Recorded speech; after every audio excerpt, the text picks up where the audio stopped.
Welcome, everybody, to today's webinar on the AISC 14th edition.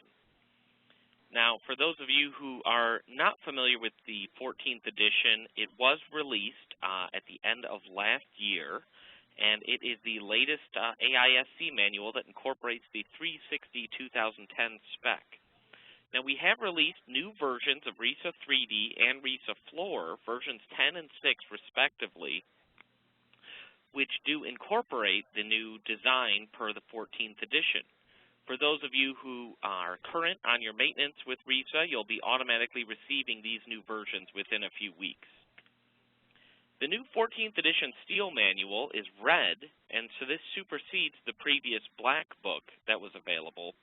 And what you'll find during this presentation is that not a whole lot has actually changed between the 13th and 14th editions. As a result, this will probably end up being a bit shorter of a webinar because we don't have as much to talk about as compared to what changed between, say, the 9th and 13th editions. So today's topics are going to include the following. We have some changes to slenderness and local buckling, which are very minor changes. We have some changes to the applicability of torsional buckling. And then I'm going to be discussing the direct analysis method and leaning column effect, which aren't necessarily changes, but there has been some reorganization to the way that the code is presented. Now, aside from today's topic that we cover, there are a handful of other changes that have occurred within the program, and these changes primarily relate to just minor equation tweaks here or there. I'm not going to bother discussing that. This is going to be more so just the noticeable things that you're going to find within the program. Now, to start with, as far as slenderness goes, if you take a look in Chapter B of the AISC 14th edition, it's now been reorganized. And so now the slenderness has been split up between slenderness for flexure and slenderness for general compression. And one case that was not previously addressed is the slenderness of WTs that are in bending when the stem is sticking up vertically. So you imagine a load coming down on top of this WT, and what that's going to affect is the local buckling of this stem on here. Not a very common case by any means, but it was sort of a hole in the previous specification that was present. The next thing that I'm going to discuss is local buckling due to bending, and that's some changes in Chapter F. Now, anything that I'm not mentioning here has remained basically the same since the 13th edition. However, they have now created special provisions for the local buckling of WTs and double angles that are in flexure, and this affects both the flange local buckling and the stem local buckling. In order to illustrate the changes that have happened here, I'm actually going to launch a RISA-3D model, which will show you the effect of these. So as you can see, this is the new RISA-3D version 10. And if I take a look under the Codes tab, we have the AISC 14th edition, ASD and LRFD as options, just like we had with the 13th edition. I'm going to start off by solving this model using the AISC 13th edition. Now, if we take a look at the members that I have here, what I'm using is a custom non-compact WT and a slender WT here. And then over on this side, I have a non-compact double angle and a slender double angle. If I render these shapes, what you'll see is the WT stem pointing upwards and downwards respectively, and the legs on the double angles pointing upwards and downwards respectively. This is actually the verification model that we used when we tested out all of the numbers within the 14th edition to make sure that we had incorporated everything correctly. As you'll see, all members here include a 200-pound per foot line load on them, and so what we'll see is the effects of flange local buckling and stem local buckling on all of these members. So the first thing that I'll do is I'll go in and solve this model under the AISC 13th edition. And what we can do is take a look at the design results.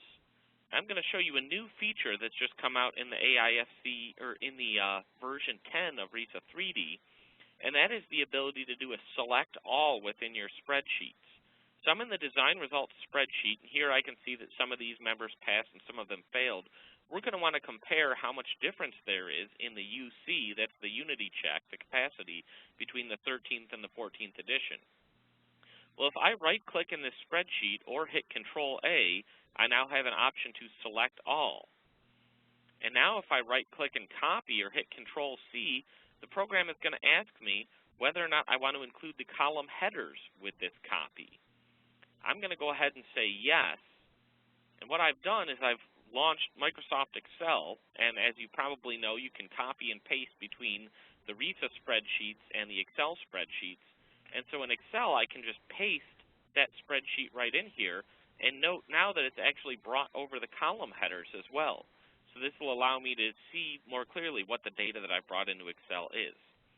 So now we solved the model using the AISC 13th edition. Now I'm going to go back to the global parameters, and under the codes tab, I'm going to choose the AISC 14th edition. I'll solve this model with the 14th edition here. And what I can do is right-click and select all within the spreadsheet once again, copy, and then when I go into Excel, I can paste. So now we can compare directly these results in Excel from the 13th edition against the 14th edition. Now, as you can see, there's a difference in unity check. So the capacity of this WT has actually gone down between the 13th to the 14th edition. And the capacity has actually gone up on the slender WT in this case, and we can take a look at what case 3 is here. That's with the stem pointing downwards, whereas there's been no change when the stem points upwards. Now in the double angles, as we can see, the non-compact double angles have had zero capacity change, but there is a capacity change, especially in the slender double angle, where the capacity has clearly gone down quite a bit for that final case right there with the legs pointing upwards on the slender double angle. So as you can see, there are some effects for the capacity due to that local buckling. As to how much you're going to actually see these results, well, of course, these only affect the non-compact and slender WTs and double angles, and these are not very common occurrences. Next, I'll go back to the PowerPoint presentation. So we have local buckling due to bending, as we've taken a look at. Next, I'm going to come in here, and we're going to take a look at the flexural torsional buckling and torsional buckling. So what we can see here is I have L torque, which is my unbraced length for twisting. This is a new input that's available within RISA-3D. It was not previously available. And what this is used to control is the torsional buckling of wide flange shapes. Let me open up a RISA-3D model so I can illustrate torsional buckling within the program. What I've done is launched a session of RISA-3D with a model that is for the torsional buckling of columns. I'm going to open up this model so I can illustrate it to you. Let's imagine a column here where we're placing a vertical axial load on this column, and we're going to be pushing down on that column. So I hit Solve up here, and what I'm going to do is animate the deflected shape of this model. And when I hit that, that's going to show us exactly what torsional buckling is. For those of you who are familiar with buckling in columns, you'll know that aside from Euler buckling, which would be a lateral buckling due to bending in either one of the two directions in the column, there's also a torsional buckling. So when we push down on this column, you see that there's a torsional twist that occurs about the cross-section of the column. This flange is kicking out to the right, that flange is kicking out to the left. This is not a common occurrence when it comes to buckling within the program, or in fact in real life. This is a new limit state that's been added per the 14th edition for wide flange shapes. Now granted, if you read through the commentary, they will say that this is almost unheard of in terms of a failure mode, but it is something that must be considered in the design of columns. So as we can see here, we're going to have to address that capacity of the columns, and in order to do that, we're going to have a new type of unbraced length to define, that is an L torque. So let's take a look at when this would apply. This is torsional buckling of wide flange shapes, and it's now required, and it applies when L torque is greater than LBYY and L torque is greater than LBZZ. That is, the torsional buckling, or the torsional unbraced length, is greater than the lateral unbraced length against Euler buckling in either direction. Let me open up a sample model here where we can see how that affects the capacity. I'm going to close out of that RISA-3D model, and I'm going to go into RISAFloor. Now, this torsional unbraced length affects both RISA-3D and RISAFloor, but in this case, RISAFloor will probably illustrate it a little better. If you don't have RISAFloor, though, don't worry, because, of course, we are doing that torsional buckling check within RISA-3D as well. So if I go to the Codes tab up at the top, under Hot Rolled Steel, what I'm going to find is that I've got AISC 14th edition chosen. When I hit OK, let's take a look at this overall model. I've got a very simple model here where I have columns sticking up, 4 beams and 4 columns. And let's presume that in this model, in reality, we're going to have this detailed such that these beams are going to brace this column against lateral buckling. That is, the column can't buckle outwards.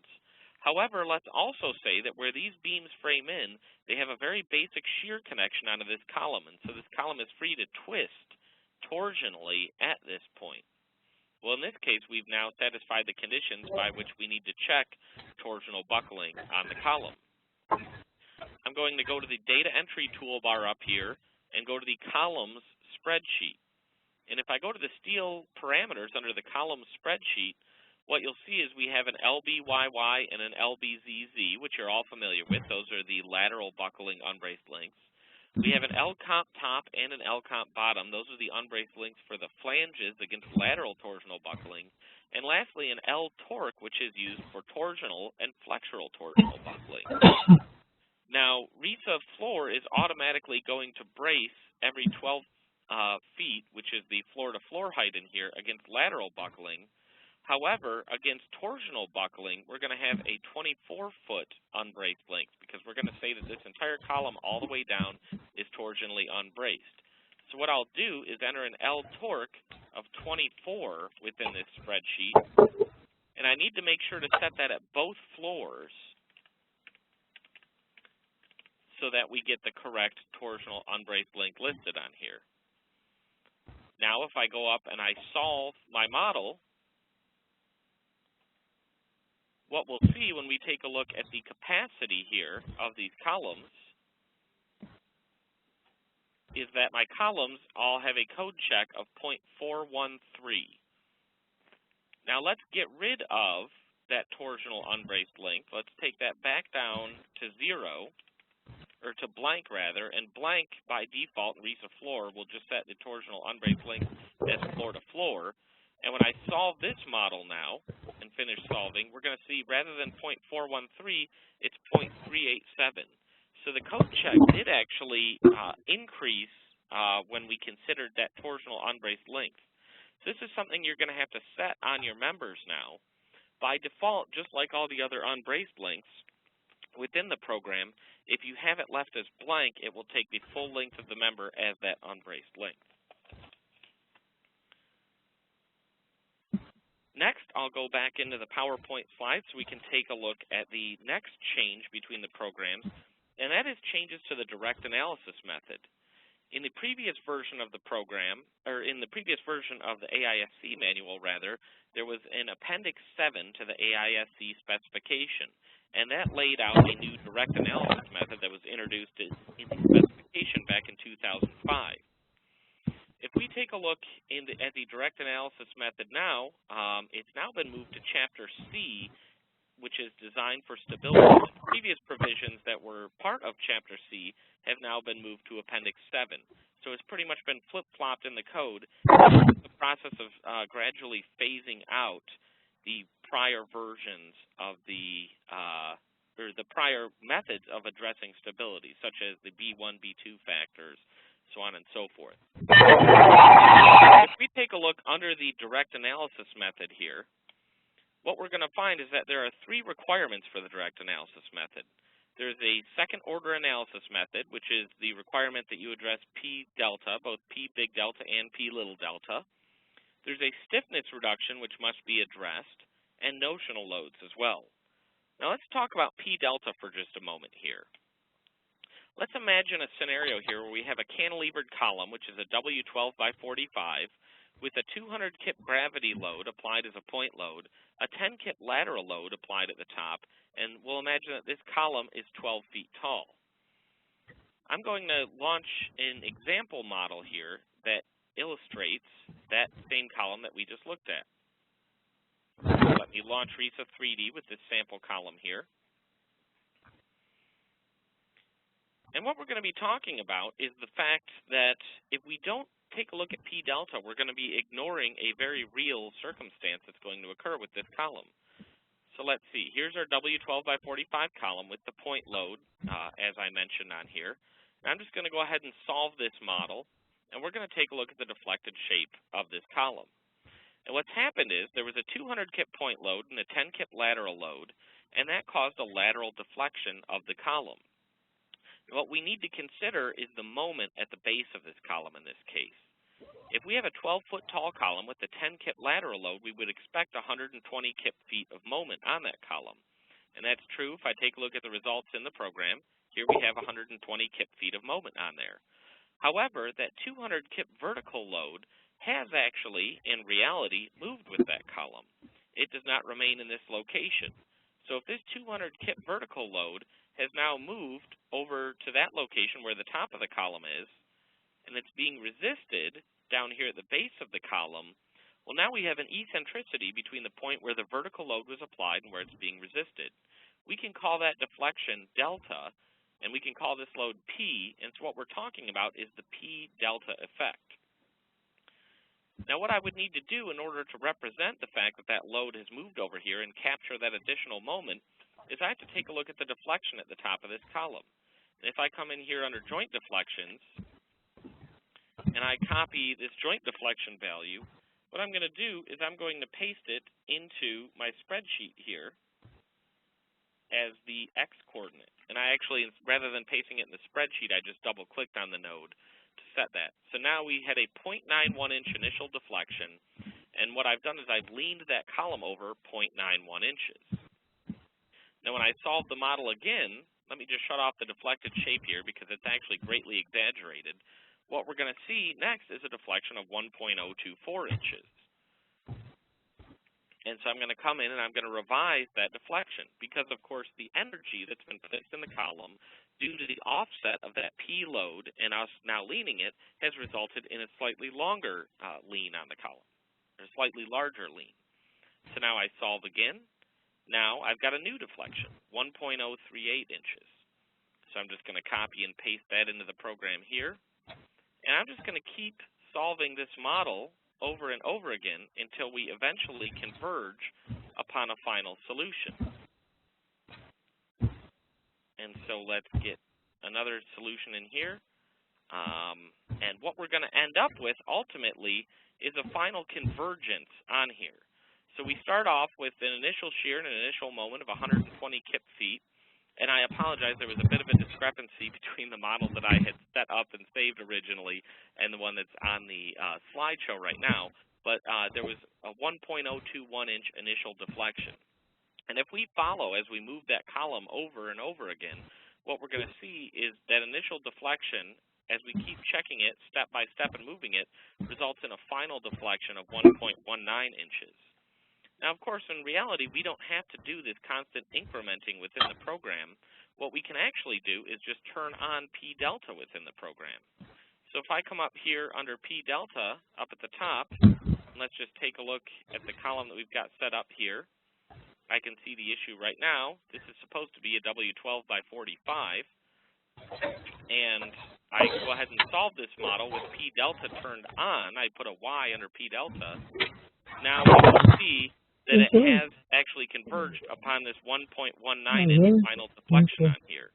And so by running P delta in this manner, what we've actually managed to do is skip having to do all those iterations. This is what's called a nonlinear process. Next, let's take the same example here of a cantilever column, but let's give it a lot smaller flexural stiffness. So in our cantilever column here, we have a W8 by 35 rather than a W12 by 45. I'm going to go back into my model here, turn off that P delta effect, and let's take a look at this column as a W8 by 45 instead. Okay, and in this case, I'll actually just pick a W8 by 48. I typed the wrong value in on that one. And what we're going to see is now an initial deflection that is much larger. And so what you would end up with here is an initial deflection of that same column of 8.07 inches rather than 1 inch, which if we follow out that incrementing of the deflection, we're eventually going to get into a diverging series. And what that implies to us is that we actually are getting a P delta divergence. This is a common error that a lot of people experience within the program, and that P delta divergence basically means that your column is going to collapse. So whenever you get a P delta divergence in the program, what you'll typically want to do is you want to stiffen up laterally your structure. You're probably getting far too much drift or lean. And you'll probably find that any structure that's getting a P delta divergence is one in which the columns or frames have been sized only for gravity and not for lateral loads. So, the 13th and 14th editions both require this second order analysis, P delta. In addition, they require a stiffness reduction.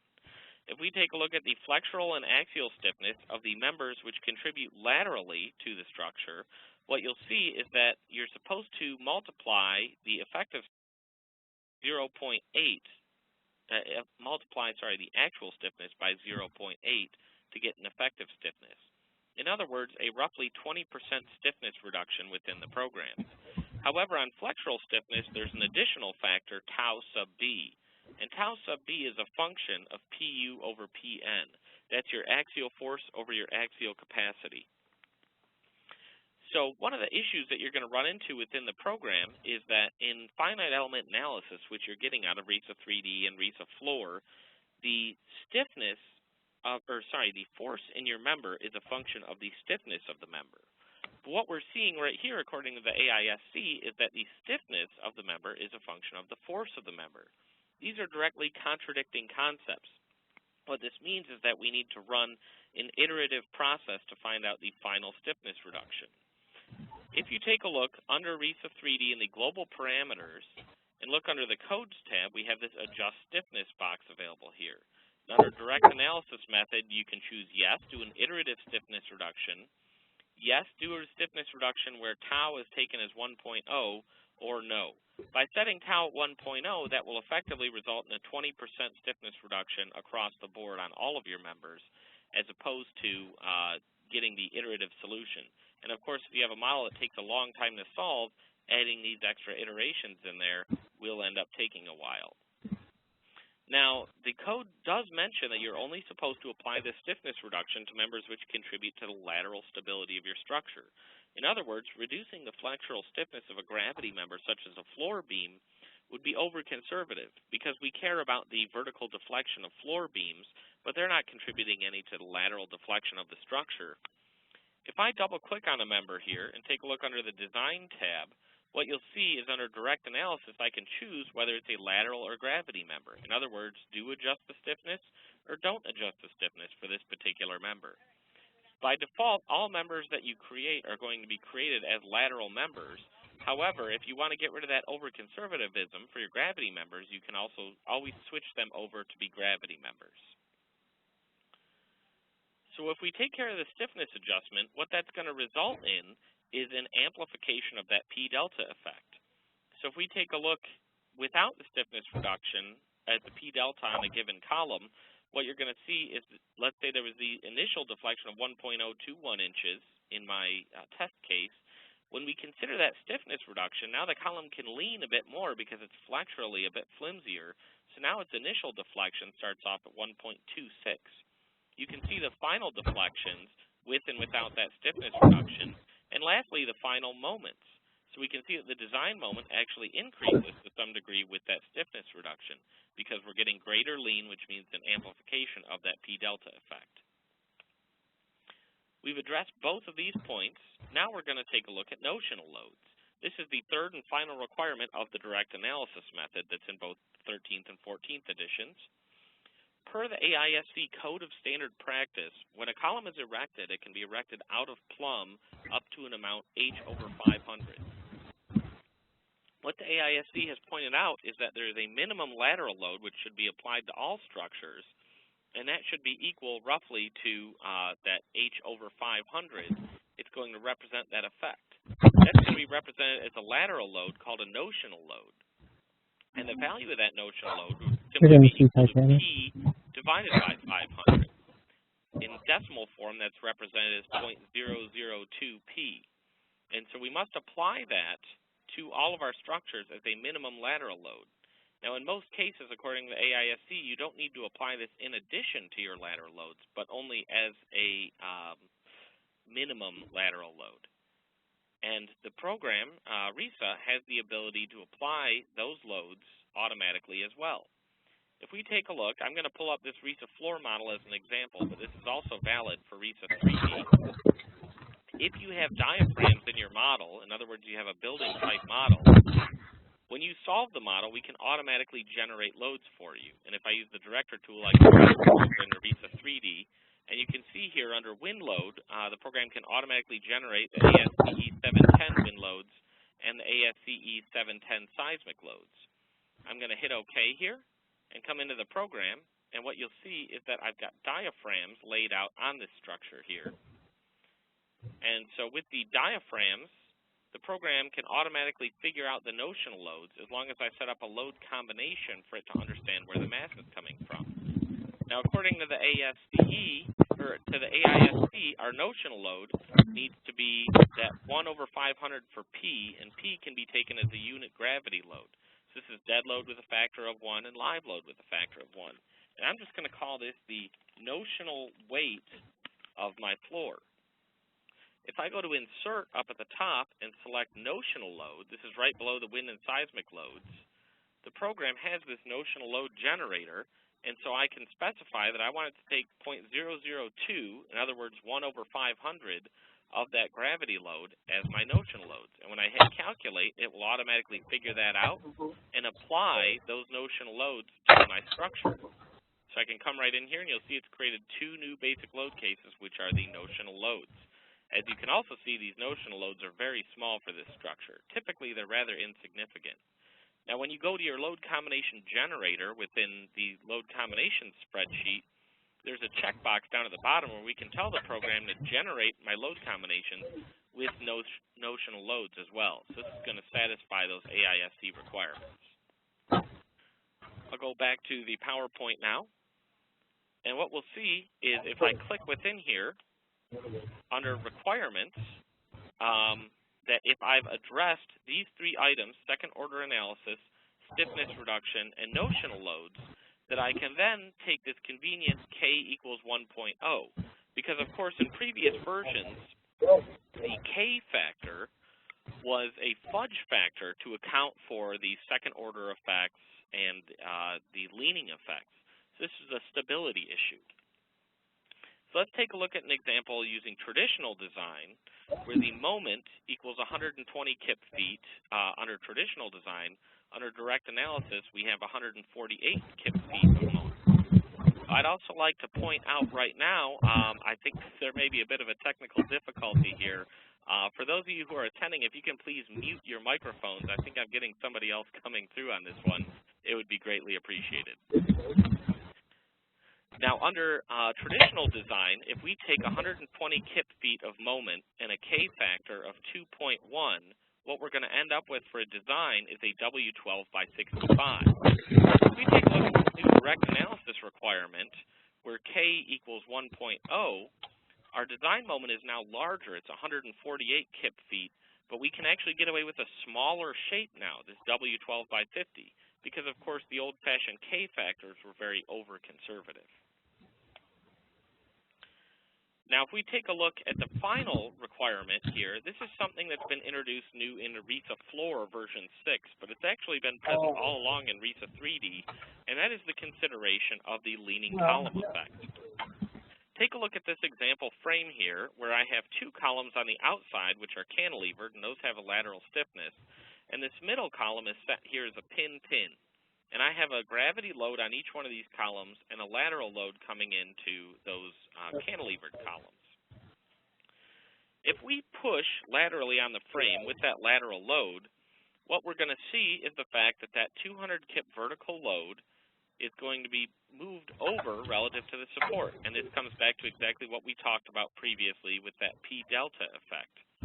Now, on the lateral columns, that's fine, but in RISAFloor, the gravity columns do not come along into the RISA-3D and LRFD. You don't see them. They get filtered out because they're irrelevant. And I'd like to mention, if everybody could speak on their phones, that would be very handy. So with the 200 kip lateral point load on here, what we've got is this delta, this lateral deflection on this pin-pin column, and the P delta effect can't be resisted directly by this column because, of course, it's a pin-pin column. But that is going to add a destabilizing leaning effect to this structure. Okay, now, great. What we're going to take a look at here is, so if we take a look at the lateral force that's applied to this structure, if we increase the lateral force at each floor by a value equal to P, which is the total gravity load of the gravity columns, multiplied by delta, the lean in the structure, divided by H, this gives us an additional fictitious story shear, which will be carried over to the non-leaning columns. And RISAFloor does now address that. And that, folks, is all the changes that have been brought forth in the AISC 14th edition. As you can see, there's not too many changes, and you can easily flip between the codes up at the top by going between the 13th and 14th editions. Now, if you want to read up some more on it, of course, you can read the AISC code, although it's a bit dry. And then we also have our RISA help file and manuals, as well as our website, risanews.com, which gives you quick tips and articles.